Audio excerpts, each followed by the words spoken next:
অন্য আরেক কৃষক মধুপুরের দীননাথ রেমা। তিনি বহুমুখী কৃষির সাথে জড়িত। তিনি অনেকগুলো ফসল একত্রে চাষাবাদ করে থাকেন, যেমন আনারস, হলুদ, কচু, সবজি, আম, কাঁঠাল, ধান প্রভৃতি। সমস্ত চাষাবাদেই তিনি জৈব সার ব্যবহার করে থাকেন। তার ধারণা, রাসায়নিক পদ্ধতিতে যে সার ও বিষ ব্যবহার করে ফসল ফলানো হয়, সেই ফসল মানুষের শরীরে নানা প্রকার রোগবালাইয়ের জন্ম হয়। রাসায়নিক সার যদি আমি ব্যবহার করি, তাহলে মানুষের শরীরে বিভিন্ন ধরনের রোগ বালাই মানে হয়ে যায়। তারপর যখন আমরা হাসপাতালে যাই এবং ডাক্তারের কাছে যাই, তখন তারা সেই রোগের ওষুধ দিতে পারে না এবং সেই রোগটাও ধরতে পারে না।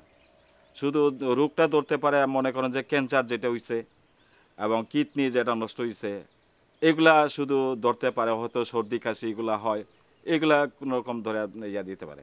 কিন্তু আরগুলা তো যে রোগ, নতুন নতুন রোগ, সার বিষ দেওয়া যে আমরা খাদ্য খাই, এগুলা তো ধরতে পারে না। যার জন্য আমরা আমাদের শরীরে প্রত্যেকজনেরই মানে বিষক্রিয়া জিনিসটা উঠে আসছে আর কি না।